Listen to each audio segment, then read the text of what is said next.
کن ولم یدانو فی علم ولا کرمی مولاي صلی وسلم دائما ابدا علی حبیبک خیر الخلق کلہم آمین۔ اللہ رب العزت ہم سب کا یہ اجتماعی درود پاک بارگاہ مصطفیٰ صلی اللہ علیہ وسلم میں ہدیتاً تحفتاً محبتاً پیش فرمائے، تاکہ ہم سب مل کر رسول اللہ صلی اللہ علیہ وسلم کی اطاعت میں، پیروی میں زندگی گزارنے والے بن جائیں، بندگی والے بن جائیں، بارگاہ مصطفیٰ صلی اللہ علیہ وسلم کی حضوری والے بن جائیں، تاکہ ہم آخرت میں اللہ کی بارگاہ کی حاضری کے قابل اور امت مصطفیٰ کے قابل ہو جائیں، آمین۔ ہمارے بہت ہی اعلیٰ مقاصد ہیں اور بہت ہی اعلیٰ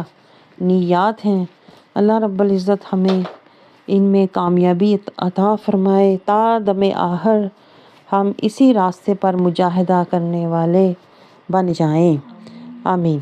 اس اعلیٰ ترین دعا کے ساتھ اب ہم بارگاہ مصطفیٰ صلی اللہ علیہ وسلم میں اپنی حضوری کے لیے حاضر ہو رہے ہیں۔ حضوری کا مطلب ہوتا ہے در مصطفیٰ سے خیرات لینے کے لیے، رحمت مصطفیٰ کی، نور مصطفیٰ کی، محبت مصطفیٰ کی خیرات لینے کے لیے۔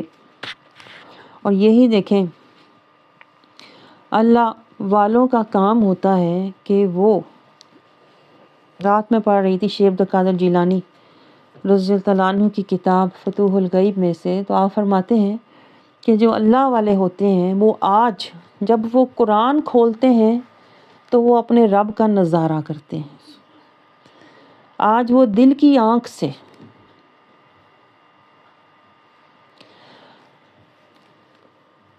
جب وہ آیتوں کو دیکھتے ہیں تو وہ اصل میں اپنے رب کے دیدار کر رہے ہوتے ہیں، اور جب وہ آیتوں کو دیکھتے ہیں، جب وہ آیتوں کو دیکھتے ہیں تو رب کا دیدار کرتے ہیں، اور جب حدیث پاک کو دیکھتے ہیں تو در مصطفیٰ کا نظارہ کرتے ہیں۔ کہ دیکھیں یہ وہ احادیث ہیں جو رسول اللہ صلی اللہ علیہ وسلم نے اپنے لب اطہر سے ادا فرمائیں اور صحابہ اکرام نے سماعت فرمائی۔ تو آج دیکھیں وہی نظارہ، آپ وہی نظارہ اپنے تصور میں لے آئے ہیں،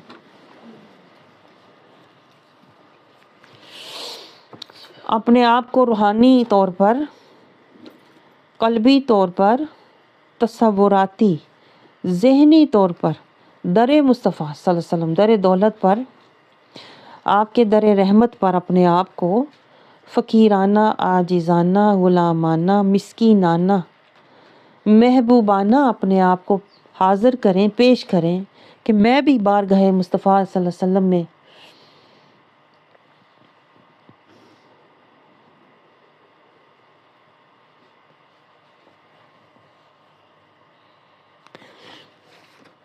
بیٹھا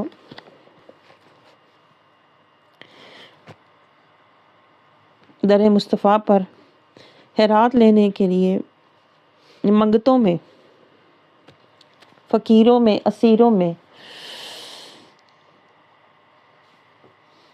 کھڑا ہوں، اور رسول اللہ صلی اللہ علیہ وسلم سے نور کی، تزکیہ کی، طہارت کی، تقویٰ کی، رحمت کی، اطاعت کی، محبت کی خیرات لے رہا ہوں، اپنے من کے لیے، اپنی روح کے لیے سکینہ لے رہا ہوں۔ در مصطفیٰ کھلا ہے، منگتے آئے بیٹھے ہیں، میں مصطفیٰ، نور مصطفیٰ، جام مصطفیٰ، محبت مصطفیٰ پلایا جا رہا ہے۔ رند آئے بیٹھے ہیں، رند ہوتے ہیں عاشق،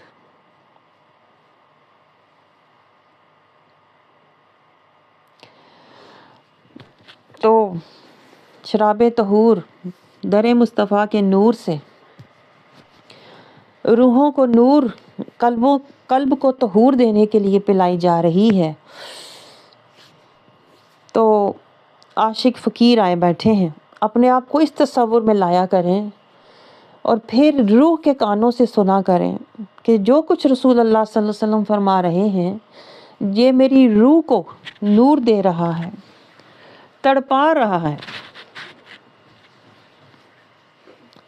حال یہ ہونا چاہیے کہ میں حدیث مصطفیٰ صلی اللہ علیہ وسلم سنوں اور میرا دل تڑپ اٹھے، میرے دل میں مزید محبت مصطفیٰ، نور مصطفیٰ، دیدار مصطفیٰ، قربت مصطفیٰ، میرا دل اور تڑپے۔ وہ کہتے ہیں نا، محبوب کی بات بھی، محبوب کا ذکر بھی تڑپا جاتا ہے، روح کو گرما جاتا ہے۔ تو اللہ رب العزت ہمیں وہ درجہ، وہ لیول عطا فرمائے کہ ہم ذکر مصطفیٰ سنیں تو کہیں فدا کا حیاتی یا رسول اللہ، فدا کا امی و ابی یا رسول۔ حدیث پاک دیکھیے، منہاج السوی سے جس کی زیارت کی سعادت ہمیں حاصل ہو رہی ہے، ایک طرح سے ہم لب مصطفیٰ کا نظارہ کر رہے ہیں، صحبت مصطفیٰ کی خیرات لے رہے ہیں۔ رسول اللہ صلی اللہ علیہ وسلم نے فرمایا، صحابہ اکرام نے سماعت فرمایا، آج ہماری خوش نصیبی، انہوں نے سنا تو وہ صحابی ہو گئے، ہم سنیں تو امتی ہو جائیں، ہم بھی متقی ہو جائیں، ہم بھی رسول اللہ صلی اللہ علیہ وسلم کی فقیری، در کی اسیری والے ہو جائیں۔ رسول اللہ صلی اللہ علیہ وسلم نے کیا فرمایا؟ حضرت انس بن مالک رضی اللہ تعالیٰ عنہ، انس بن مالک دیکھیں، آپ کو پتہ ہے نا، رسول اللہ صلی اللہ علیہ وسلم کے بہت قریبی، آپ کے ایک طرح سے غلام تھے، عاشق بھی تھے، غلام بھی تھے، ہر وقت آپ صلی اللہ علیہ وسلم کی خدمت میں، کہتے ہیں 10 سال رسول اللہ صلی اللہ علیہ وسلم کی خدمت میں حاضر رہے، یعنی جب آئے تو پھر گئے ہی نہیں، عمر بھر کے غلام۔ حضرت انس بن مالک رضی اللہ تعالیٰ عنہ فرماتے ہیں، قولا، آپ نے رسول اللہ صلی اللہ علیہ وسلم سے سنا، قولا رسول اللہ صلی اللہ علیہ وسلم، انصر ہاکا، اپنے بھائی کی مدد کرو۔ رسول اللہ صلی اللہ علیہ وسلم نے کیا فرمایا؟ انصرہ اذا انصروا اخاک، اپنے بھائی کی مدد کرو، ظالمن، جب وہ ظلم کرے، او مظلومن، یا مظلوم ہو۔ فقال رجل، تو کسی نے پوچھا، یا رسول اللہ صلی اللہ علیہ وسلم، انصرہ، اس کی مدد کریں، اذا، جب وہ، کانا، ہو، مظلومن، مظلوم، یعنی یہ تو سمجھ آتا ہے کہ مظلوم ہو تو اس کی مدد کریں۔ ارأیتا، کس طرح ہو، ان کانا ظالمن، اگر وہ ظالم ہے، کیف انصرہ، تو اس کی کیسے مدد کی جائے؟ قولا، تو فرمایا، رسول اللہ صلی اللہ علیہ وسلم نے فرمایا، تحجزہ، تو اسے روکو، او تمنعہ، اس کو منع کرو، من الظلم، ظلم سے، فإن ذالک نصرہ، تو یہ اس کی مدد ہے۔ اب دیکھیے اس حدیث پاک کو ہم اس کی تشریح اور اس کی تفصیل میں جاتے ہیں تاکہ ہم اس حدیث پاک کی ترتیب اور اس کی مطابق اپنی تعمیر کریں۔ دیکھیں حدیث پاک کا مقصد یہ ہوتا ہے کہ ہم اس کے مطابق اپنی تعمیر کریں اور اس کی ترتیب پر عمل کریں تاکہ ہم مدنی مسلمان بن جائیں۔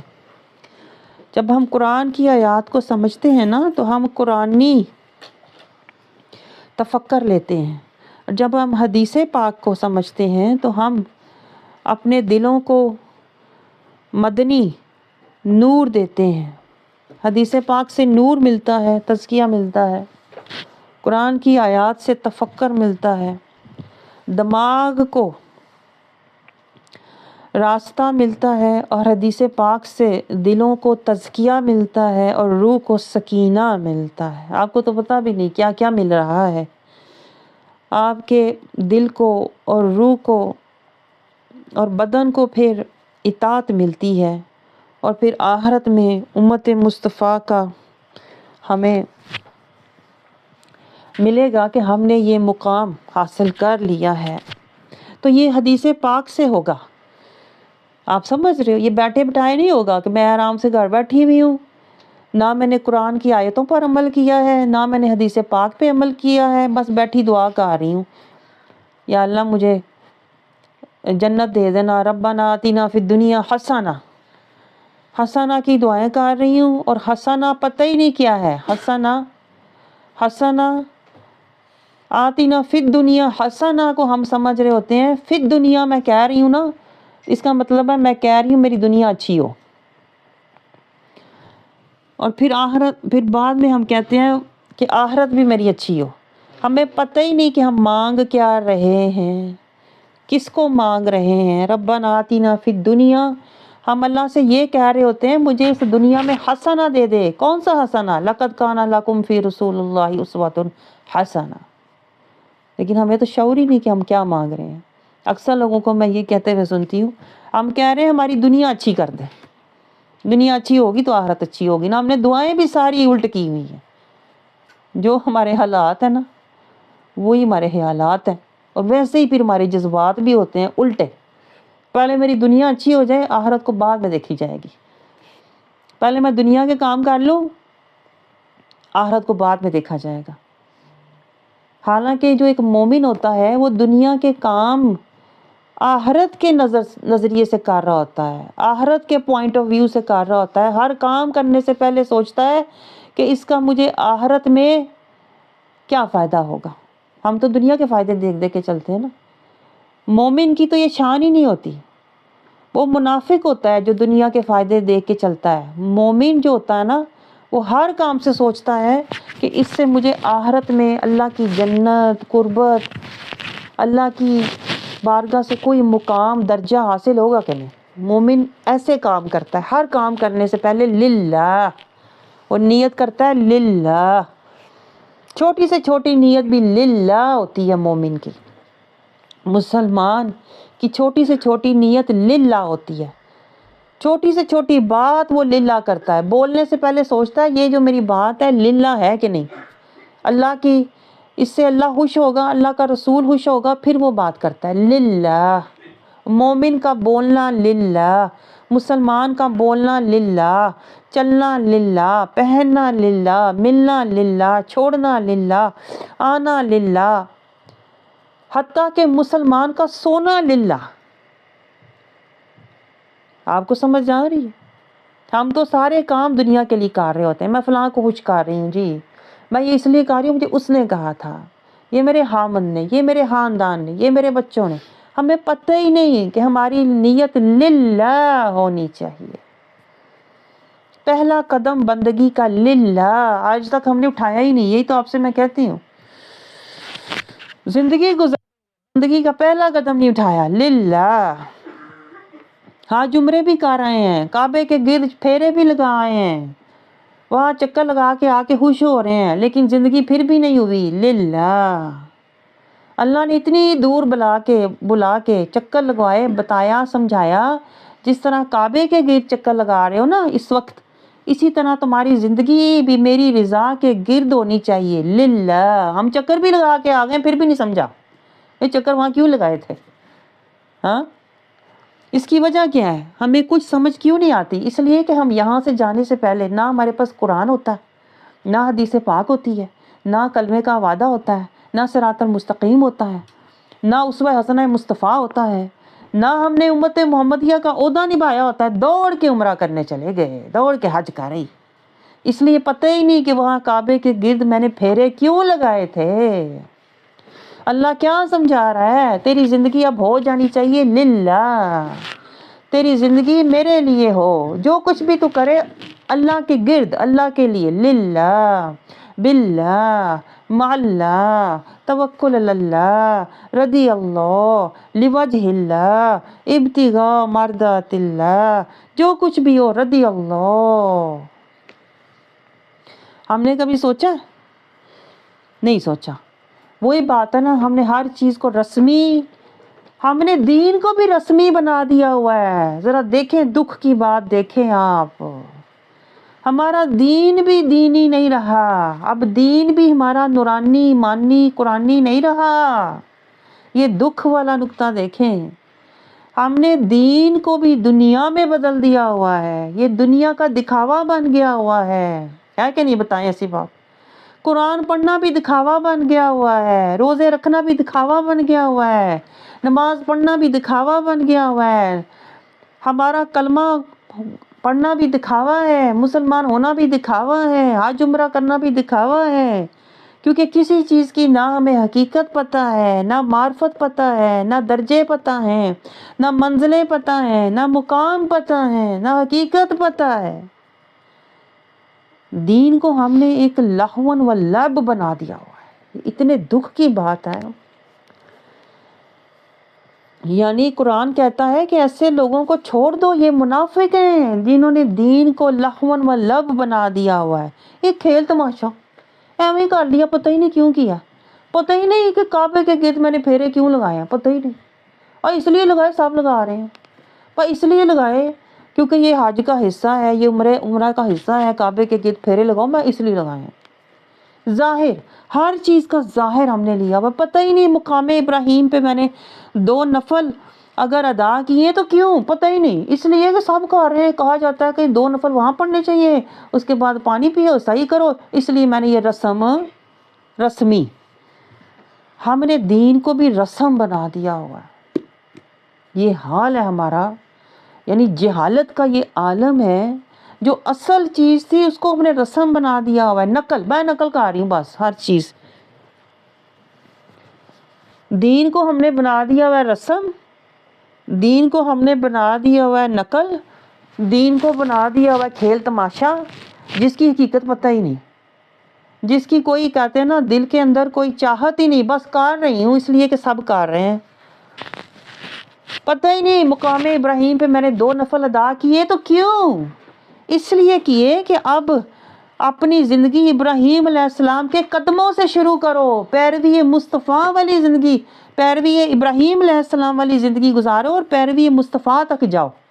یہ مقصد تھا مقام ابراہیم پہ 2 نفل ادا کرنے کا، لیکن ہمیں پتہ ہے نہیں، ہم تو صرف ایک کہتے ہیں نا رسم ادا کر رہے ہوتے ہیں کہ عمرہ اس طرح ہوتا ہے، حج اس طرح ہوتا ہے، یہ کرتے جاؤ حج ہو جائے گا، لیکن اس کی حقیقت ہم نے پائی نہیں ہے کہ میں نے اب اگر پھیرے لگائے ہیں کعبے کے تو میں نے اب اللہ کی رضا کے عرش کے پھیرے لگانے ہیں، میری روح نے اللہ کے عرش کے گرد پرواز کرنی ہے، ہر وقت میں اللہ کی اطاعت و محبت، قربت، خشیت، چاہت، تڑپ میں رہوں۔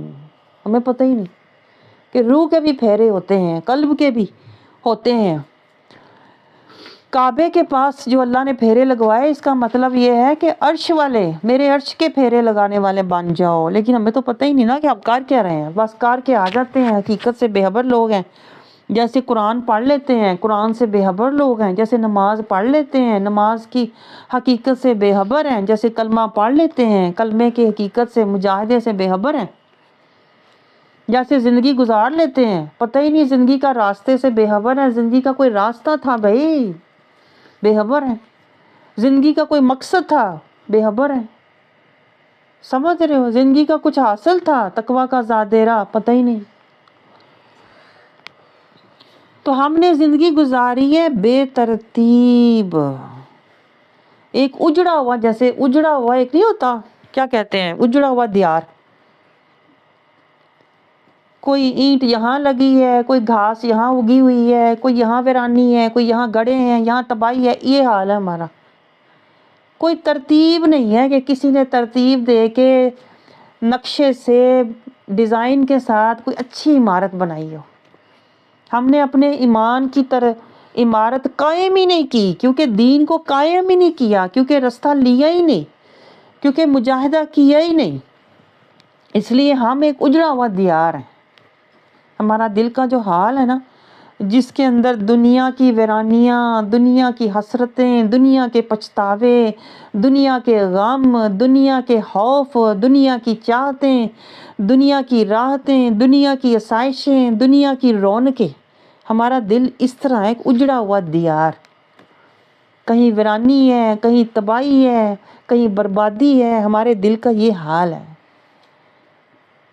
یہ تو منافقوں اور کافروں کا دل ایسا ہوتا ہے جو ہمارے دل کا حال ہے، مریض ہے، اندھا ہے، مردہ ہے۔ جو ایک مسلمان ہوتا ہے، مومن ہوتا ہے، اس کا دل تو اللہ کی آیات دیکھ کے تڑپ اٹھتا ہے، صراط المستقیم کے راستے پر چلنے کے لیے وہ دوڑ پڑتا ہے، تقویٰ کا زاد راہ لینے کے لیے وہ ہر وقت دوڑتا رہتا ہے۔ اس کی خوشی ہوتی ہے تقویٰ کا زاد راہ میں جتنا ہو سکے جمع کروں۔ وہ دنیا کا مال نہیں جمع کرتا، وہ اللہ کی آیتوں کے پیچھے دوڑتا ہے، وہ اولادوں کے پیچھے نہیں دوڑتا جیسے ہم ہیں۔ وہ قرآن کی آیتیں دیکھے تو اس کے اوپر لرزہ طاری ہو جاتا ہے، وہ دنیا کا مال دے کے اپنے سے باہر نہیں ہوتا۔ ہمارا تو مومنوں والا، مسلمانوں والا کوئی حال ہی نہیں ہے، آپ سمجھ رہے ہوں، کیونکہ ہماری حرکتیں، عادتیں اور خصلتیں ساری یا یہودیوں سے ملتی ہیں، یا کافروں سے ملتی ہیں، یا منافقوں سے ملتی ہیں۔ سوچیں ذرا ہم کیا ہیں پھر۔ تو ایک مسلمان جو ہوتا ہے وہ اللہ کی محبت میں سرشار ہوتا ہے، اللہ کی محبت میں، تڑپ میں بے قرار ہوتا ہے، اللہ کی رحمت کا ہر وقت اطاعت کا طلبگار ہوتا ہے، اللہ کے نبی کا ہر وقت تابعدار ہوتا ہے۔ ہم کیا ہیں؟ تو رسول اللہ صلی اللہ علیہ وسلم، اسی لیے تو میں آپ کو سمجھاتی ہوں، جن سے مخاطب ہو رہے ہیں نا وہ ایسے ہیں، اللہ کی محبت کے، رحمت کے، اطاعت کے، قربت کے، ملاقات کے، دیدار کے طلبگار، بے قرار۔ سمجھ رہے ہو؟ اس کے بارے میں رسول اللہ صلی اللہ علیہ وسلم فرما رہے ہیں کہ اپنے مسلمان بھائی کی، ایسے مسلمان بھائی کی جو نفس کشی کر رہا ہے، جو صراط المستقیم پر چل رہا ہے، جو کلمے کا وعدہ نبھا رہا ہے، جو تقویٰ کا زاد راہ جمع کر رہا ہے، جو اسوہ حسنہ مصطفیٰ صلی اللہ علیہ وسلم کی پیروی میں زندگی گزار رہا ہے، جو امت محمدیہ کا عہدہ نبھا رہا ہے۔ امت محمدیہ کا عہدہ کیا ہے؟ امر بالمعروف والنہی عن المنکر کرنا، تواصو بالحق و تواصو بالصبر کرنا۔ مل کے گپ شپ نہیں کرنا ہوتا جو ہم کرتے ہیں، ہمارا تو ملنا بھی گپ شپ ہوتا ہے کہ نہیں؟ ادھر کی باتیں ادھر، جو نہیں ہے اس کی باتیں، جو ہے اس کی تعریفیں۔ ہمارا تو ملنا بھی بڑا عجیب ہے۔ تو یہی تو ظلم ہے جو ہم ملتے ہیں ادھر کی باتیں اور اس کی باتیں کرنے کے لیے۔ تو رسول اللہ صلی اللہ علیہ وسلم سمجھا رہے ہیں کہ مدد کرو، انصرہ اذا کان مظلوما، اپنے مسلمان بھائی کی مدد کرو۔ پہلے کس طرح رسول اللہ صلی اللہ علیہ وسلم نے سمجھایا؟ ترتیب سے، اپنے مسلمان بھائی کی مدد کرو، اہا کا، جو تمہارے ساتھ ہے، جو تمہارے ساتھ ساتھ چلنے والا ہے، دین میں، حق میں، قرآن میں، کلمے میں، صراط المستقیم میں، نفس کشی میں، جو تمہارے ساتھ چل رہا ہے، وہ تمہارا بھائی ہے۔ اور ہمارے سچویشن میں وہ تمہاری بہن ہے، جو تمہاری دینی بہن ہے، جو نورانی بہن ہے، جو مدنی بہن ہے، جو قرآنی بہن ہے، جو ایمانی بہن ہے، جو جنتی بہن ہے، جو اخروی بہن ہے، جو دائمی بہن ہے نا، وہ جو تمہارے ساتھ چل رہی ہے صراط المستقیم پر، جو تمہارے ساتھ چل رہی ہے تزکیہ، طہارت اور تقویٰ کا زاد راہ حاصل کرنے کے لیے، جو تمہارے ساتھ ہے نا، وہ تمہاری دینی بہن ہے، حقیقی بہن ہے، اخروی بہن ہے، جنتی بہن ہے۔ ہمیں تو پتہ ہی نہیں، کیونکہ نہ ہم خود مسلمانی کے درجے پر ہیں اور نہ ہم صراط المستقیم کے راستے پر چلتے ہیں، نہ ہم کلمے کا وعدہ نبھانے کے لیے چلتے ہیں، ہم تو مطلب و مفاد اور اپنی خوشی کے لیے چلتے ہیں۔ ہمیں کیا پتہ ان چیزوں کا؟ کلمے کا وعدہ نبھانے کے لیے بھی چلنا چاہیے ساتھ، صراط المستقیم کے لیے بھی چلنا چاہیے ساتھ۔ ہمیں تو پتہ ہی نہیں، قرآن سے تزکیہ لینے کے لیے بھی چلنا چاہیے ساتھ۔ ہم تو کوئی اس طرح چلے تو ہم کہتے ہیں پتہ نہیں یہ تو عجیب ہی بات ہے، اسے کیا مطلب ہے؟ ہماری زندگی ہم جیسے مرضی گزاریں، کوئی ضروری تو نہیں کہ مل کے بیٹھیں، مل کے مجاہدہ کریں، کیونکہ ہم اندر سے مسلمان نہیں ہیں۔ اگر ہم حقیقی مسلمان ہوتے نا، قرآنی مسلمان ہوتے، نورانی مسلمان ہوتے، تو ہمیں پتہ ہوتا کہ ملنا ضروری ہے۔ وَتَوَاصَوْا بِالْحَقِّ وَتَوَاصَوْا بِالصَّبْرِ۔ ملو گے تو ایک دوسرے کو حق اور صبر کی یاد دلاؤ گے اور تاکید کرو گے نا۔ ہم تو کہتے ہیں ملنا ہی نہیں ضروری۔ اگر ملنا ہے تو ہم سمجھتے ہیں گپ شپ کے لیے ملنا چاہیے، اگر ملنا ہے تو ہم سمجھتے ہیں ایک دوسرے کو اپنے حالات واقعات بتاؤ، اور ایک دوسرے کو کیا کہتے ہیں شکوے شکایتیں، اور ایک دوسرے کے حالات پہ ترس کھاؤ، اور ایک دوسرے کو کہو تیرے ساتھ تو بہت بری ہوئی ہے، بہت تو مظلوم ہے، تو بہت بیچاری ہے، بہت لاچاری ہے۔ ہمارا تو یہ ملنا ہے جو سراسر جہالت کا ملنا ہے، جو سراسر غفلت و ظلمت کا ملنا ہے۔ ہمارا مسلم کا ملنا نہیں ہوتا۔ مسلم کا ملنا تو یہ ہوتا ہے کہ وہ ایک السلام علیکم سے ہی ایک دوسرے کو کہتے ہیں کہ ہم صراط المستقیم پر چل رہے ہیں، سلامتی کے ساتھ، استقامت کے ساتھ، اور ہمیں مل کر، وہ تو مل کر ایک دوسرے کو تواصوا بالحق و تواصوا بالصبر، ایک دوسرے کی ہمت، حوصلہ، اور ایک دوسرے کو تقویت اور نصیحت اور ہدایت دینے کے لیے ملتے ہیں، گپ شپ کے لیے نہیں ملتے۔ سمجھ رہے ہیں آپ؟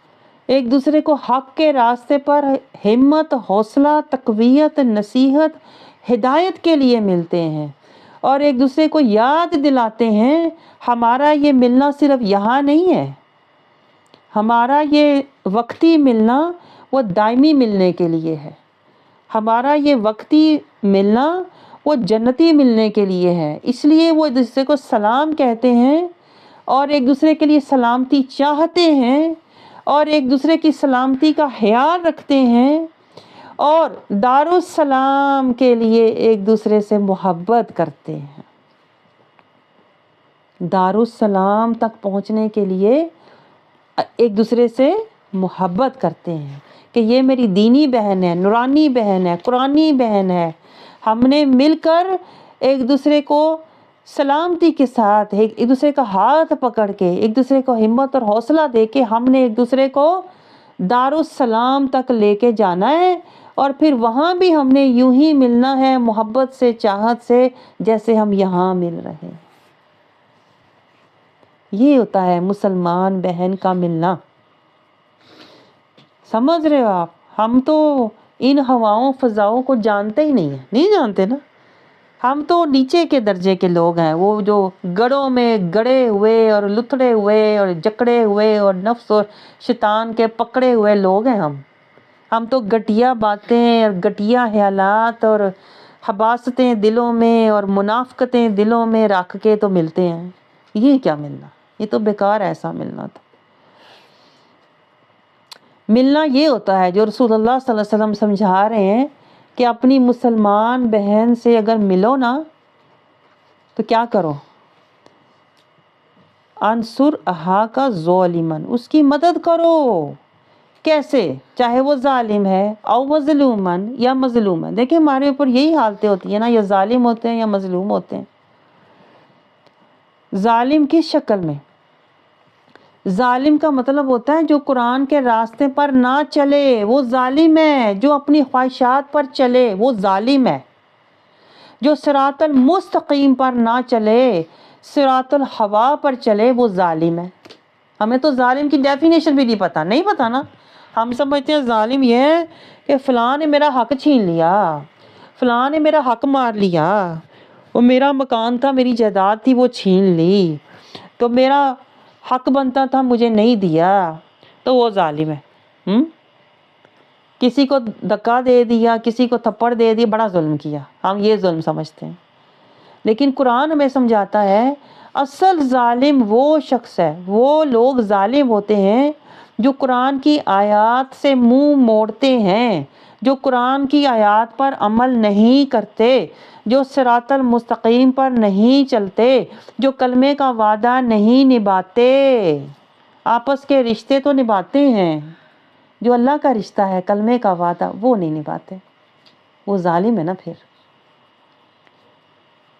آپ مجھے بتائیں، جو اللہ کے ساتھ ظالم ہو اور لوگوں کے ساتھ بڑا ملنے والا ہو، کیا فائدہ اس ملنے کا؟ لوگوں کے رشتے نبھانے سے پہلے مالک کا رشتہ نبھاؤ، خالق کا رشتہ نبھاؤ۔ تو اگر میں آپ کو یہ یاد دلا رہی ہوں نا، تو میں آپ کی مدد کر رہی ہوں، آپ کو چاہے برا لگے، لیکن یہ آپ کی مدد ہے کہ کوئی آپ کو یاد دلا رہا ہے کہ تم اپنے اوپر ظلم کر رہے ہو، اپنے اوپر ظلم کرنا چھوڑو، نفس پر ظلم کرنا چھوڑو۔ کلو نفس ذائقۃ الموت۔ دنیا نبھاتے نبھاتے قبر میں اتر جاؤ گے، کلمہ کب نبھاؤ گے؟ ہاں، دنیا کے رسم و رواج پہ چلتے چلتے قبر میں چلے جاؤ گے، اللہ کی آیتوں پر عمل کب کرو گے؟ دنیا کو خوش کرتے کرتے قبر میں اتر جاؤ گے، اللہ کو کب خوش کرو گے؟ دنیا کو راضی کرتے کرتے زندگی ختم ہو گئی، اللہ کے رسول کو کب راضی کرو گے؟ یہ میں آپ کو یاد دلا رہی ہوں نا، یہ آپ کی مدد کر رہی ہوں۔ ویسے آج کل مدد پسند کوئی نہیں کرتا، میں آپ کو بتاؤں آج کل جو مدد کرتا ہے نا، لوگ اسی کو پکڑ لیتے ہیں۔ بھائی تو مدد کی کیوں ہماری؟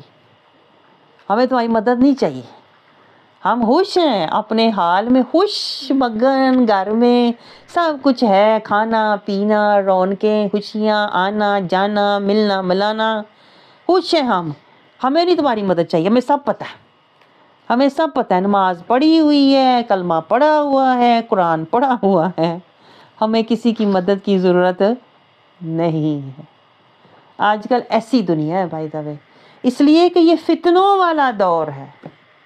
رسول اللہ صلی اللہ علیہ وسلم فرما رہے ہیں مدد کرو، آج کے دور میں مدد کرو تو لوگ آپ کو ہی برا کہنا شروع ہو جاتے ہیں، بھئی تو نے مدد کی کیوں؟ ہمیں تو تمہاری مدد چاہیے ہی نہیں، ہم تو اچھے مسلمان ہیں، ہم تو گھریلو مسلمان ہیں، ہم تو خاندانی مسلمان ہیں، ہم تو ذاتی مسلمان ہیں، ہم تو نفسی مسلمان ہیں، ہم دنیاوی مسلمان ہیں، ہمیں نہیں قرآنی مسلمان بننا، ہمیں نہیں رحمانی مسلمان بننا، ہمیں نہیں حقیقی مسلمان بننا۔ آج کل اس طرح کا ماحول ہے کہ جو حق بات کہے گا وہ چھپتا پھرے گا، بچتا پھرے گا لوگوں سے۔ پھر آپ سمجھ رہے کیوں رسول اللہ صلی اللہ علیہ وسلم نے فرمایا تھا اس آخری فتنوں کے دور میں ایمان والے کا حال یہ ہوگا، اتنا لوگ اس کا جینا دوبر کر دیں گے کہ جیسے اس نے ہاتھ میں انگارہ پکڑا ہوا ہے، اتنی تکلیف اس کو ہوگی حق بات کہنے کے بعد۔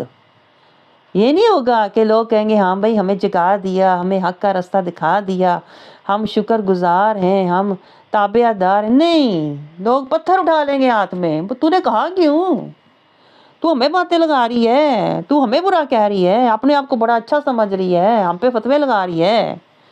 لوگ الٹ بنا لیں گے بات کو۔ یہ وہ دور ہے جس میں ہم بیٹھے ہوئے ہیں۔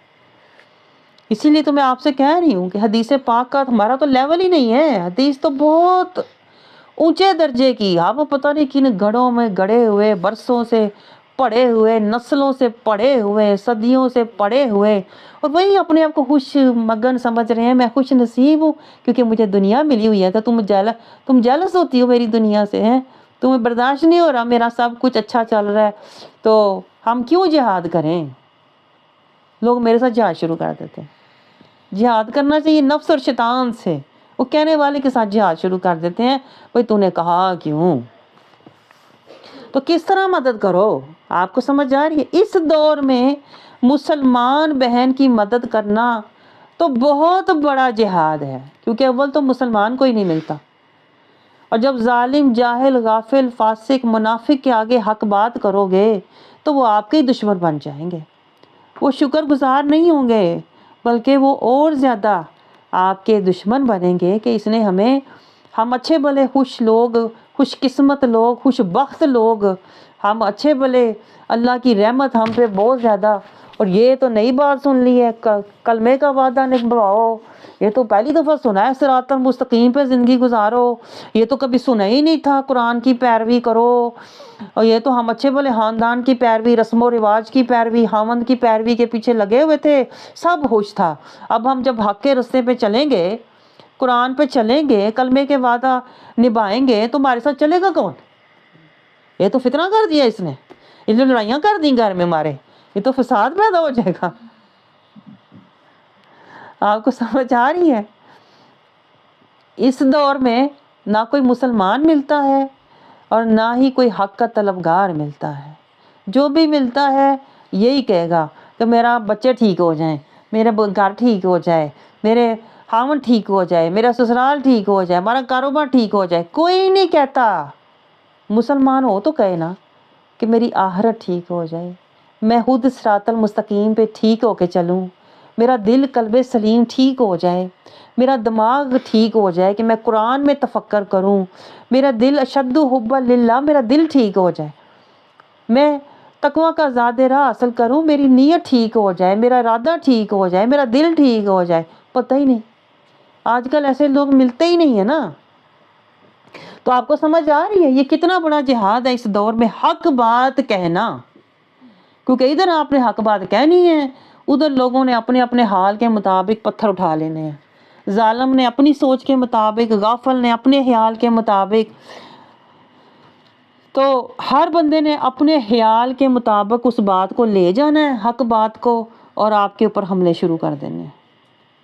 کیونکہ نہ وہ ان کے پاس وہ آئینہ ہے روح مصطفیٰ کا، نہ ان کے پاس قرآن کا نور ہے جو حق بات کو سمجھ کے اپنے فطور دور کریں اور شکر گزار ہوں، وہ ہے ہی نہیں. آپ کو سمجھ آ رہی ہے اس دور میں مدد کرنا کتنا مشکل ہے؟ کیونکہ ہر بندے نے نفسانیت اور شیطانیت اپنائی ہوئی ہے، اپنے مفاد اور اپنے مطلب کو اپنایا ہوا ہے، اپنی خوشی اور مرضی کی زندگی گزارنا چاہتا ہے. کون سننا چاہتا ہے؟ مجھے بتائیں، اس دور میں کون سننا چاہتا ہے؟ قرآن پہ چلو، قرآن کی پیروی کرو، صراط المستقیم کی پیروی کرو. لوگ الٹا کہیں گے ہمارے گھروں میں لڑائیاں کرانی ہیں، ہمارے گھروں میں فساد کرانے ہیں. اگر میں کلمے کی پیروی کروں گی، اگر میں صراط المستقیم پہ چلوں گی، اگر میں قرآن کے مطابق زندگی گزاروں گی، تو میرے ساتھ تو کوئی چلے گا ہی نہیں، میرے تو گھر والے مجھے چھوڑ جائیں گے. تو میں آپ کو بتاؤں رسول اللہ صلی اللہ علیہ وسلم کے صحابہ کے ساتھ بھی یہ سب ہوا تھا.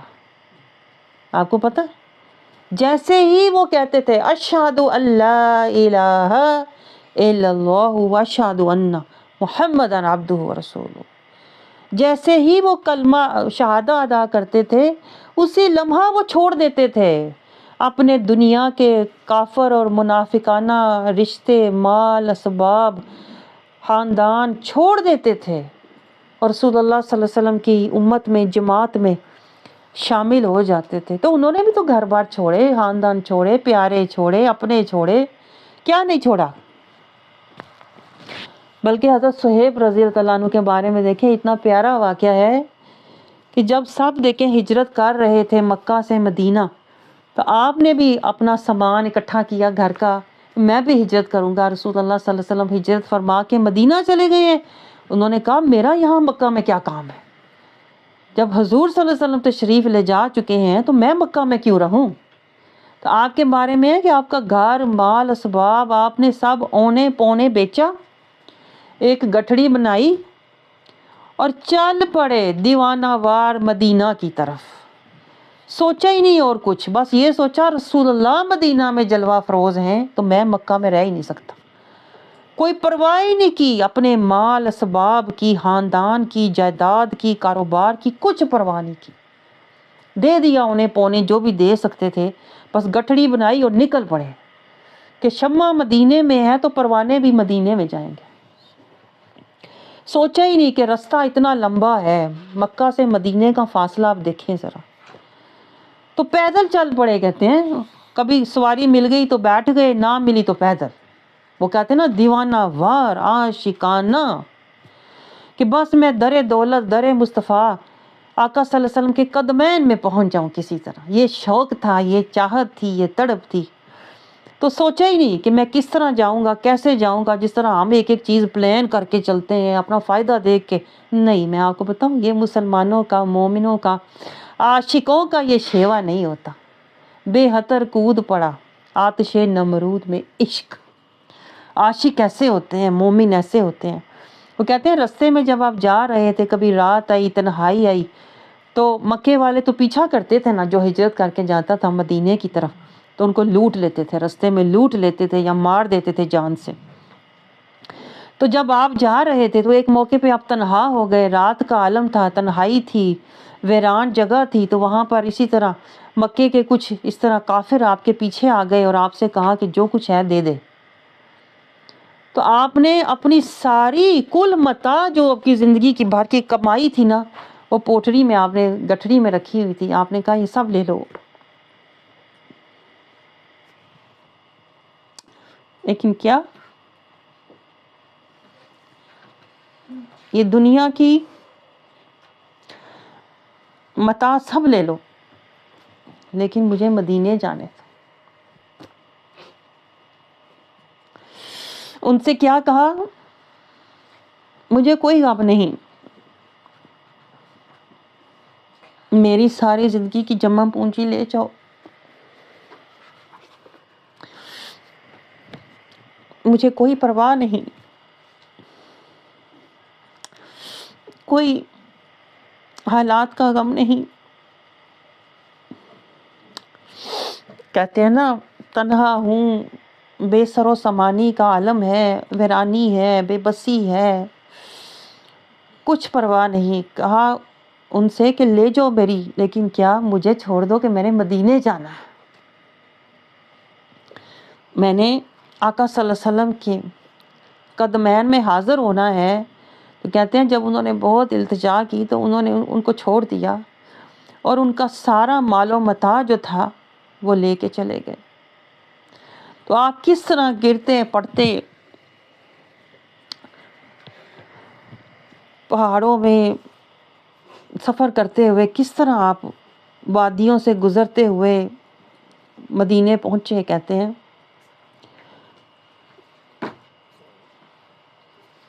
اور ابھی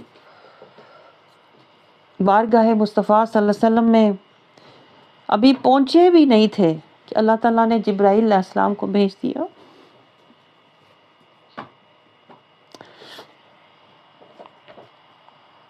آیت دے کر بھیجی، وَمِنَ النَّاسِ مَن يَشْرِي نَفْسَهُ ابْتِغَاءَ مَرْضَاتِ اللَّهِ. یہ آیت بھیج دی اللہ تعالیٰ نے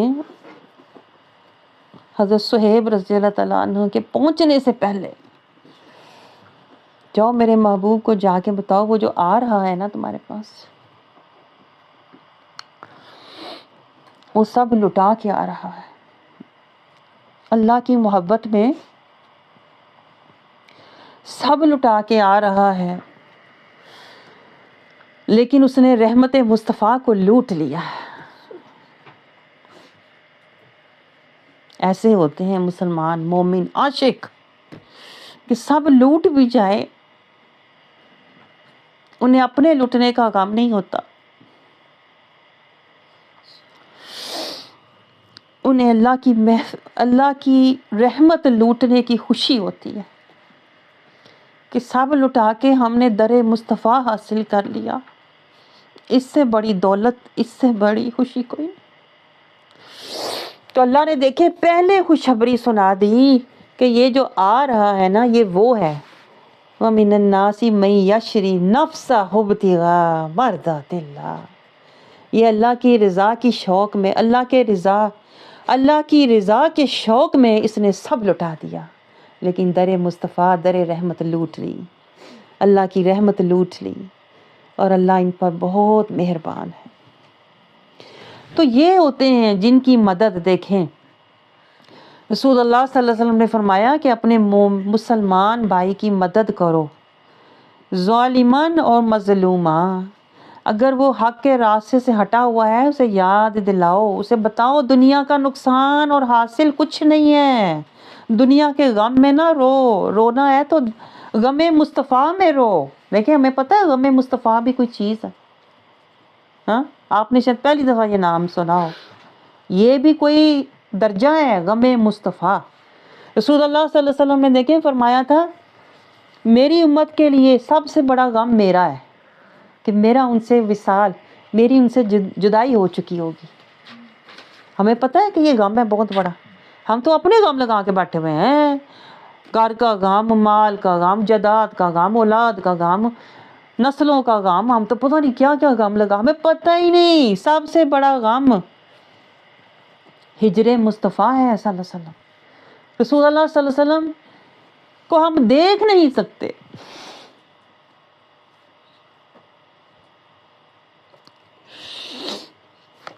جنہوں نے دیکھیں قرآن، اسلام، ایمان،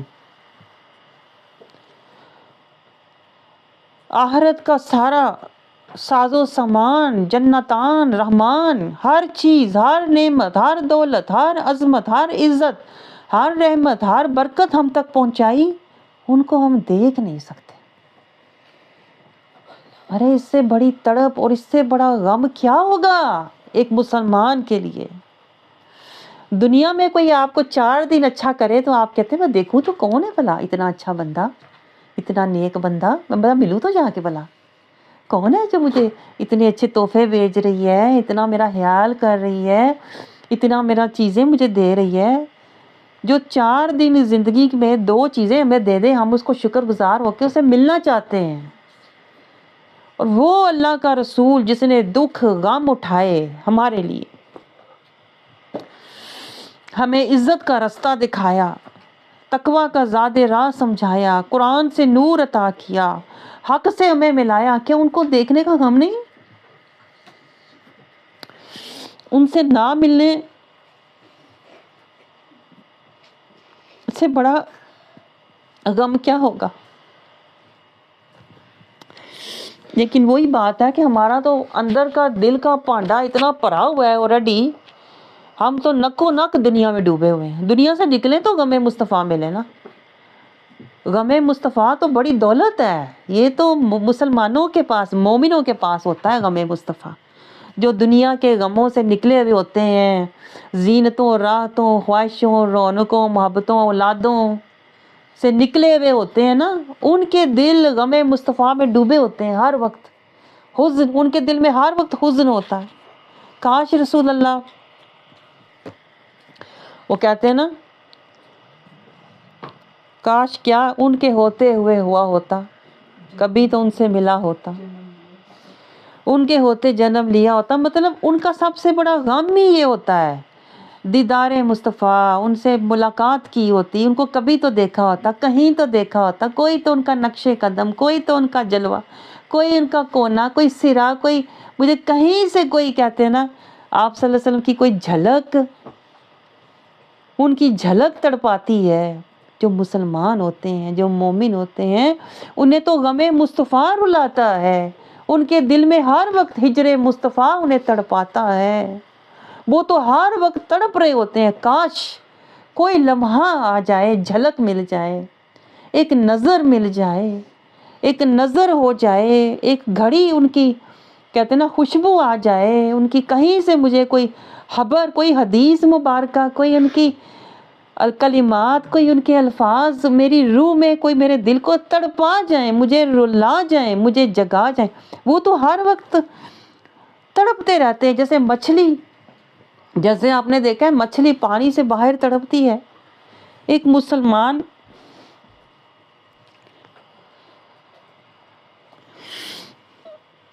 ایک مومن کا دل ہر وقت ہجر مصطفیٰ میں صلی اللہ علیہ وسلم میں یوں ہی تڑپ رہا ہوتا ہے کہ آپ مجھے بتائیں، ہمیں پتہ ہجر مصطفیٰ کوئی چیز ہے، غم مصطفیٰ کوئی چیز ہے؟ ہمیں کیا پتہ، ہم تو بے قدرے لوگ ہیں، ناشناس ہیں، ہم تو شناسا بھی نہیں ہیں، ہمیں تو شعوری آگاہی قلبی بیداری ہے ہی نہیں، ہم تو در مصطفیٰ کے آشنا بھی نہیں ہیں۔ میں آپ کو بتاؤں، ہم تو بارگاہ مصطفیٰ سے آگاہ بھی نہیں ہیں، ہمیں تو آداب مصطفیٰ کا پتہ بھی نہیں ہے، ہم تو ان راہوں سے، ان ہواؤں سے، ان فضاؤں سے کبھی گزرے ہی نہیں۔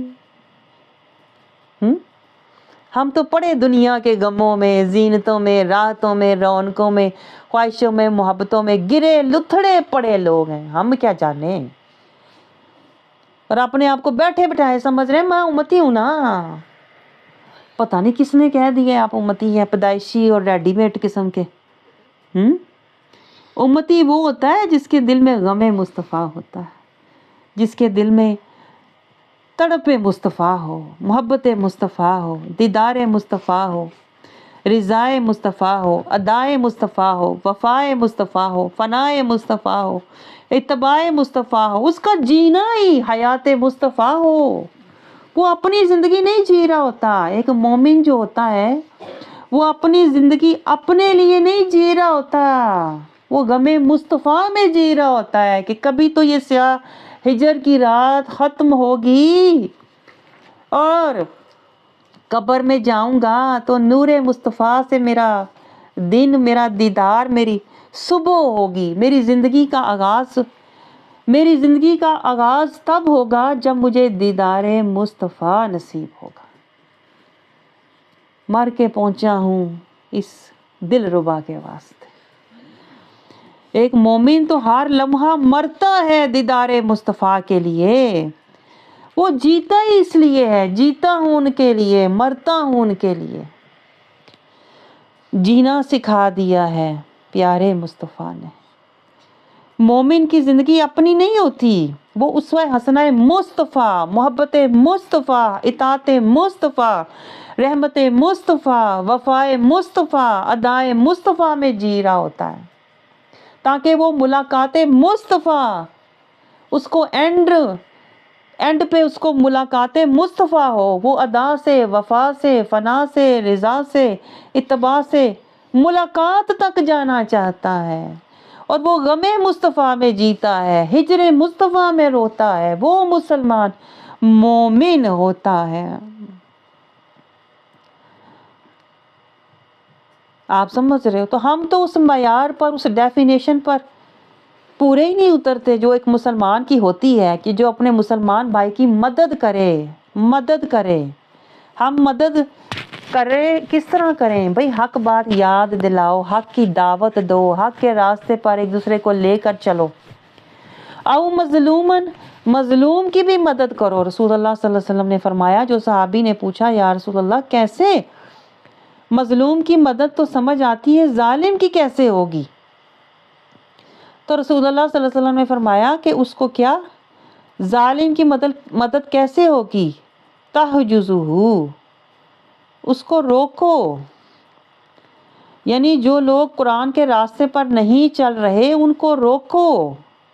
آپ فرض کریں آپ کے ساتھ جو بندہ رہ رہا ہے، چاہے آپ کی اولاد ہے، چاہے آپ کی خاندان میں سے کوئی ہے، یا آپ کا خاوند ہے، آپ اس کو کہہ سکتے ہو کہ بھئی قرآن کے راستے پر چلو اور صراط المستقیم پہ چلو اور اسوہ حسنہ مصطفیٰ پر چلو؟ آپ کہہ سکتے ہو؟ نہیں کہہ سکتے، کیونکہ آپ کو پتہ ہے کہ میں نے اگر اپنی اولاد کو کہا صراط المستقیم پہ چلو، قرآن کے راستے پر چلو، کلمے کے وعدے پر چلو، تو آگے سے اس نے میرے ساتھ لڑنا شروع ہو جانا۔ یہی ہمیں ڈر ہوتا نا، آگے سے تو ہماری بحث شروع ہو جائے گی، آگے سے تو گھر میں فساد ہو جائے گا۔ ہم کہتے ہیں گھر میں فساد ہو جائے گا اگر میں نے ایسی بات کہی تو، میرا خاوند کہے گا کہاں سے تو نے یہ باتیں سیکھ لی ہیں، تجھے تو میری تابع دار ہونا چاہیے، جو مرضی ہو میری تابع دار ہو۔ تو یہی تو ہم نہیں کر رہے نا، جو رسول اللہ صلی اللہ علیہ وسلم سمجھا رہے ہیں کہ اپنے مسلمان بھائی کی، یعنی جو بھی تیرے ساتھ رہ رہا ہے، جس کے ساتھ بھی تیرا ساتھ ہے، چاہے وہ بیٹی ہے، چاہے وہ بھائی ہے، چاہے وہ خاوند ہے، چاہے وہ بہن ہے، کوئی بھی تیرے ساتھ رہ رہا ہے، وہ تیرا مسلمان دین کے لحاظ سے تو تیرا مسلمان کا تیرا ساتھ ہے نا، ساتھی ہے۔ جو بھی مسلمان تیرا ساتھی ہے، ایمان میں تیرا ساتھی ہے، صراط المستقیم میں تیرا ساتھی ہے، کلمے کا وعدہ نبھانے میں تیرا ساتھی ہے، اس کی مدد کر۔ آپ کر سکتے ہیں مدد؟ میں آپ سے یہی تو پوچھ رہی ہوں، نہیں کر سکتے نا، کیونکہ اگلا بندہ مسلمان ہو، صراط المستقیم کا وہ راہی ہو، وہ کلمے کا وعدہ نبھانے والا ہو، تو وہ قرآن کی آیات پر عمل کرنے والا مسلمان ہو، تو آپ اس کی مدد کرو گے نا۔ آپ کو کیا پتا آپ جس کے ساتھ رہ رہے ہیں وہ ظالم ہے، جاہل ہے، غافل ہے، فاسق ہے، منافق ہے، اس نے تو نہیں کہنا کہ میں قرآن پہ چلنا چاہتا ہوں، کلمے کا وعدہ نبھانا چاہتا ہوں، صراط المستقیم پہ چلنا چاہتا ہوں۔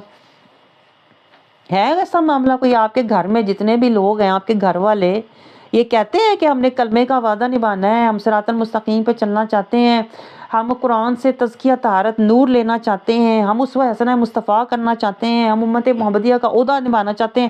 آپ کے گھر والے جو ہیں ان کی یہ 5 ترجیحات ہیں؟ نہیں ہے نا؟ تو یہی تو کہہ رہی ہیں۔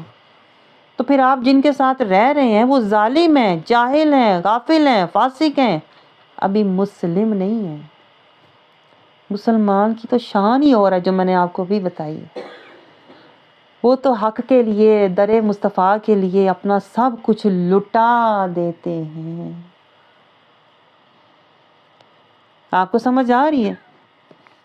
تو رسول اللہ صلی اللہ علیہ وسلم تو سمجھا رہے ہیں ہمیں کہ مدد کرو ظالم کی بھی۔ اب آپ جن کے ساتھ رہ رہے ہیں ہو سکتا ہے وہ ظالم ہو، ظالم اس طرح سے ہے کہ وہ کلمے کا وعدہ نہیں نبھا رہا، لا الہ، وہ نہیں ڈھونڈ رہا قرآن سے لا کون کون سی چیزیں میں نے چھوڑنی ہے، الا اللہ کہاں ہے، الا اللہ، الا عباد اللہ المخلصین، میں نے مخلصین والا بننا ہے، ان کو پتہ ہی نہیں۔ جس کے ساتھ آپ رہ رہے ہیں ان کو پتہ ہی نہیں محمد رسول اللہ کی پیروی میں زندگی گزارنی ہے، تو آپ کس کے ساتھ رہ رہے ہیں پھر مجھے بتائیں؟ ڈیفینیٹلی آپ جن کے ساتھ رہ رہے ہیں وہ ظالم ہیں یا جاہل ہیں یا غافل ہیں، ہے کہ نہیں؟ بتائیں، ایسا ہی معاملہ ہے نا؟ اور آپ ان کی مدد بھی نہیں کر رہے۔ آپ اس لیے مدد نہیں کر رہے کہ آپ تو ابھی اپنی مدد نہیں کر رہے، ابھی تو آپ خود اس رستے پہ نہیں ہو کہ میں صراط المستقیم پہ جم جاؤں، میں کلمے کے وعدے پہ جم جاؤں، میں اسوہ حسنہ مصطفیٰ اور قرآن کی پیروی میں لگ جاؤں، ابھی تو آپ خود نہیں لگ رہے۔ جب آپ خود لگو گے، خود جمو گے، تو پھر جو بھی آپ کے ساتھ رہ رہا ہے، آپ کے گھر میں، آپ کی حدود میں، آپ کے چھت کے تلے جو آپ کے ساتھ رہ رہا ہے، پھر آپ پر فرض ہے یہ کہ آپ اس کو بھی بتاؤ، اس کو بھی بچاؤ اس آگ سے جہنم کی، آپ اس کو بھی حق کا رستے پہ لگاؤ۔ یہی تو رسول اللہ سمجھا رہے ہیں کہ اس کو بھی تحجزہ، اس کو بھی روکو، آگ میں گرنے سے روکو، اس کو بھی نفس کی پیروی سے روکو۔ آپ سمجھ رہے ہو؟ اس کو بھی شیطان کی پیروی سے روکو، اس کو بھی سرکشی سے روکو، اس کو بھی اللہ کی نافرمانی سے روکو۔ پہلے اپنے آپ کو مضبوط کرو، پھر دوسروں کو حق کی تلقین کرو۔ لیکن چونکہ ہم خود اندر سے مضبوط نہیں ہوتے، اس لیے ہمیں جو جس طرف لگاتا ہے نا ہم اس کے پیچھے لگ جاتے ہیں۔ ہاں بھئی یہ بھی ٹھیک ہے، تو بھی ٹھیک ہے، تو بھی ٹھیک ہے، تو بھی ٹھیک ہے۔ ہم کہتے ہیں ماحول اچھا رہے، کہتے ہیں کہ نہیں؟ بتائیں، گھر کا ماحول اچھا رہے، ہر ایک کی ہاں میں ہاں ملائی جو کچھ بھی کہہ رہے، ہاں بھئی تو بھی ٹھیک ہے، تو بھی ٹھیک ہے، میں بھی خوش، تو بھی خوش۔ ہم نے تو گھر کا ماحول اس طرح کا رکھا ہوا ہے۔ میں آپ کو بتاؤں، ہمارے اس طرح کے گھروں کا جن کے ماحول ہے نا، یہ منافقانہ ماحول کہلاتا ہے، یہ مسلمانہ والا ماحول نہیں ہے، یہ قرآنی ماحول نہیں ہے۔ ہونا تو یہ چاہیے تھا کہ ہم پہلے خود حق کے راہی بنتے، کلمے کا وعدہ نبھاتے، صراط المستقیم پر چلتے، قرآن سے تزکیہ طہارت تقویٰ کا زاد راہ لیتے، نبی کے اسوہ حسنہ کی پیروی کرتے، ہم مجاہدہ کرنے والے، صراط المستقیم پر مجاہدہ کرنے والے بنتے، امت محمدیہ کا عہدہ خود نبھاتے، پھر ہم اپنے گھر میں ایک مینار نور کی شمع بن جاتے۔ اپنے گھر میں جہاں ہم رہ رہے ہیں، جس کمیونٹی میں ہم رہ رہے ہیں، جن لوگوں میں ہم رہ رہے ہیں، پہلے وہاں ایک شمع بن کے، ایک نور کا مینار بن کے کھڑے ہوتے، کسی کو اچھا لگے یا برا لگے۔ جسے برا لگ رہا ہے سمجھ جائیں کہ یہ ظالم، جاہل اور غافل ہے، جسے اچھا لگ رہا ہے سمجھ جائیں کہ یہ مسلم، مومن اور متقی ہے۔ ڈرے نہ کسی سے، ہم تو ڈرنے لگ جاتے ہیں، میں تو یہ ناراض ہو جائے گا، بھئی ہو جائے ناراض، جو ظالم جاہل ہے وہ آپ سے ناراض ہوگا، جو مسلم متقی مومن ہے وہ آپ کے ساتھ ہوگا، تو یہ تو ہوگا۔ لیکن یہی تو جہاد ہے جو رسول اللہ صلی اللہ علیہ وسلم ہمیں سمجھا رہے ہیں کہ ظالم کی بھی مدد کرو، اس کو روکو۔ روکو کا مطلب ہوتا ہے اس کو سمجھاؤ، اس کو بتاؤ، اس کو حق کا رستہ دکھاؤ، جو تم دیکھ رہے ہو، جو تم سمجھ رہے ہو، جو لائن رستہ تم نے اختیار کیا ہے، قرآن کا، صراط المستقیم کا، کلمے کا، مجاہدے کا، جو تمہارے ساتھ ہے، اس کو بھی اس رستے پر لگاؤ، اسے نفس، شیطان اور دنیا کی پیروی سے روکو۔ ہم روکتے ہیں؟ ہم نہیں روکتے، ہم تو ڈرتے ہیں میری بنی رہے اس سے، حق سے بنے نہ بنے، ہم کہتے ہیں میرے ساتھ بنی رہے اس کو ہم کہتے ہیں کوکل باد۔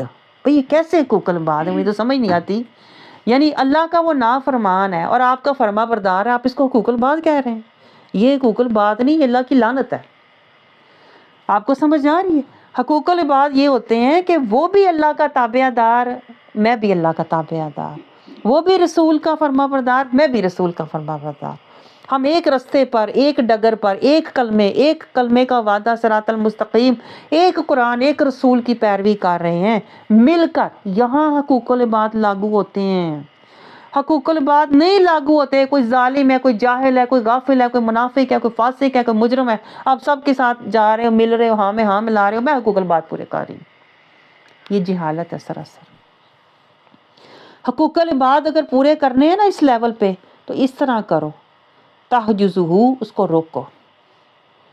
جو لوگ قرآن کی پیروی نہیں کر رہے، کلمے کی پیروی نہیں کر رہے، جو لوگ صراط المستقیم کی پیروی نہیں کر رہے نا، ان کا حقوق العباد اگر ادا کرنا ہے نا، تو جا کے ان کو روکو، ان کو بتاؤ، ان کو حق دکھاؤ۔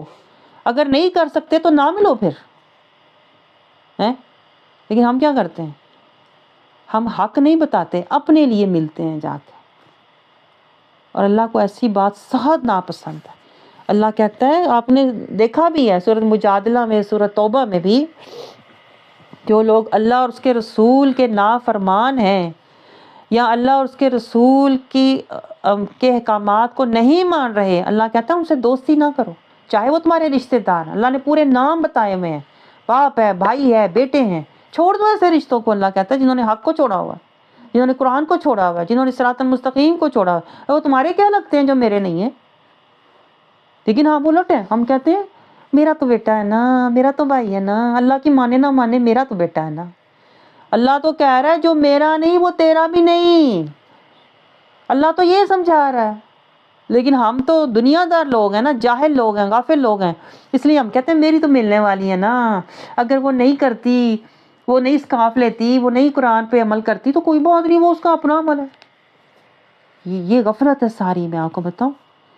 اللہ کہتا ہے اگر تم وہ لوگوں کو روک نہیں سکتے، وہ ذرا نہیں تو چھوڑ دو۔ یہ تو میں نے آپ کو لاسٹ ٹائم دکھائی تھی، سورۃ انعام کی آیت، جن لوگوں نے دین کو کھیل تماشا بنایا ہوا ہے اور دنیا میں وہ غرق ہیں، اللہ کہتا ہے چھوڑ دو ایسے لوگوں کو، جن کو تم حق بات سمجھا نہیں سکتے، حق کے راستے پر اپنے ساتھ چلا نہیں سکتے، ان کو چھوڑ دو، پھر ملنے کی کیا ضرورت کیا ہے؟ لیکن ہم تو ہے نا دنیا دار، ہم کہتے ہیں میرا تو اس کے ساتھ محبت پیار کا رشتہ ہے، اگر وہ نئی قرآن سمجھتی یا عمل کرتی، وہ اس کا اور اللہ کا معاملہ ہے، تو پھر آپ نے اس کو ساتھ کیوں رکھا ہوا ہے؟ بات تو یہ ہے۔ لیکن اگر ساتھ رکھنا ہے تو رسول اللہ صلی اللہ علیہ وسلم ہمیں سمجھا رہے ہیں، پھر اس کو روکو، یہ آپ پر فرض ہے، تحجزہ، اس کو روکو، یا پھر تمنعہ، اس کو منع کرو، من الظلم، یہ جو وہ ظلم کر رہی ہے اپنے اوپر، یہ جو نفس پرستی، دنیا پرستی، مال پرستی، صراط الہوا پہ وہ چل رہی ہے، رسومات، رواجوں کے پیچھے وہ دوڑ رہی ہے، دنیا اور خاندان کو خوش کرنے میں لگی ہوئی ہے، اس کو منع کرو، اس کو خوش کرنا ہے، پہلے اللہ کو خوش کرو، پھر اس کے رسول کو خوش کرو۔ پیچھے دوڑنا ہے تو رسم و رواجوں، خاندان کے پیچھے نہ دوڑو، قرآن کی آیتوں کے پیچھے دوڑو، رسول صلی اللہ علیہ وسلم کی حدیثوں کے پیچھے دوڑو، اسوہ حسنہ مصطفیٰ کے پیچھے دوڑو، اس کو منع کرو، اس کو بتاؤ۔ یہ ہے حقوق العباد، جس کا ہمیں پتہ ہی کوئی نہیں ہے۔ ہم سمجھتے ہیں حقوق البعد یہ ہے اگلا ظالم ہے، جاہل ہے، غافل ہے، فاسق ہے، منافق ہے، میں اسے بلاؤں، کھلاؤں پلاؤں، اس کے ساتھ ملوں، اس کے ساتھ باہر جاؤں، گھوموں پھروں، میری دوست ہے، کیونکہ میرا بھائی ہے، کیونکہ میرا خاوند ہے، کیونکہ میرا بیٹا ہے، تو میں نے تو اپنا رشتہ نبھانا ہی نبھانا۔ یہ کوئی رشتہ نبھانا نہیں ہوتا جو قرآن کے مطابق نہیں ہے اور حدیث کے مطابق نہیں ہے، وہ رشتہ نہیں ہے، وہ ظلم ہے جو آپ اپنے اوپر کر رہے ہیں۔ دیکھیں رسول اللہ صلی اللہ علیہ وسلم کی ایک حدیث مبارکہ ہے کہ تیرا کھانا نہ کھائے سوائے متقی کے۔ ہمیں پتہ ہے یہ بات، کھانا اس کو کھلاؤ جو تقوی والا ہے، حدود اللہ، خشیت اللہ والا ہے۔ ہم تو کہتے ہیں جس کو مرضی کھلا دو، جو مرضی ہمارے گھر آئے، جس سے مرضی میں ملوں، میرا تو اس سے تعلق ہے نا۔ تعلق ہونا چاہیے تواصل بالحق و تواصل بالصبر والا، چاہے وہ آپ کی اولاد ہے، چاہے وہ آپ کا خامند ہے، چاہے وہ آپ کے رشتہ دار ہے، چاہے وہ آپ کے دوست ہیں، سب کے ساتھ تعلق کی بنیاد ایک ہونی چاہیے، کیا؟ تواصل بالحق، تواصل بالصبر، رستہ ایک ہی ہونا چاہیے، کیا؟ اہدنا الصراط المستقیم، سوچ ایک ہی ہونی چاہیے، امر بالمعروف و نہی عن المنکر۔ ہم نے ملنا ہے، چاہے بچوں سے ملے، چاہے بھائیوں سے، اولاد سے، بیٹے سے، خامد سے، کسی سے بھی ملو، میں نے جس سے بھی ملنا ہے اللہ اور اس کے رسول کے لیے ملنا، اپنی ذات کے لیے نہیں ملنا۔ اگر میں اپنی ذات کے لیے ملوں گی تو پھر میں ظالم ہو جاؤں گی، جاہل ہو جاؤں گی، غافل ہو جاؤں گی۔ میں نے اپنی ذات کے لیے نہیں ملنا، میں نے اللہ کی ذات کے لیے ملنا ہے۔ مطلب میں نے جس سے بھی ملنا ہے امر بالمعروف و نہی عن المنکر کی بات کرنی ہے، اسے بتانا ہے یہ جائز ہے، یہ حلال ہے، یہ حرام ہے۔ جس سے بھی میں نے ملنا ہے تواصل بالحق، اسے حق کی دعوت دینی ہے، اللہ کا یہ حکم ہے، رسول کا یہ حکم ہے، یہ کرنا ہے، یہ کرنا چاہیے، یہ اللہ رسول کا راستہ ہے صراط مستقیم پر، اس پر چلنا ہے، اور چلنے کا ہم مل کر ہمیں یہ امت محمدیہ کا وعدہ نبھانا ہے، کلمہ نبھانا ہے۔ اس لیے ملو، گپ شپ کے لیے نہ ملو، حق کے لیے ملو، حق کے راستے کے لیے، حق کے وعدے کے لیے، حق کی یاد کے لیے، اور حق پر عمل کرنے کے لیے ملو۔ یہ ہے اپنے مسلمان بھائی کی مدد کرو، چاہے وہ ظالم ہے یا مظلوم ہے، دونوں حالتوں میں اس کی مدد کرو اور اسے حق یاد دلاؤ۔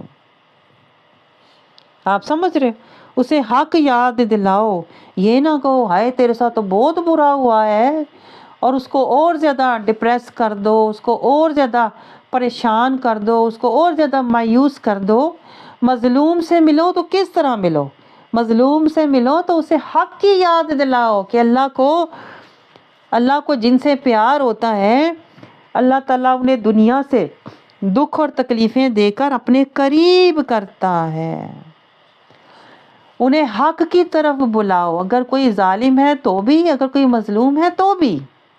فَإِنَّ ذَلِكَ نَصْرُهُ، یہ ہے اصل مدد کسی کی، کہ اسے آخرت اور جنت کی یاد دلاؤ، اسے دنیا کے بارے میں بتا کے اور دنیا کے حالات سن کے اسے اور نہ پریشان کرو، خود کو بھی حق کے رستے پہ لگاؤ اور اسے بھی حق کے رستے پہ لگاؤ۔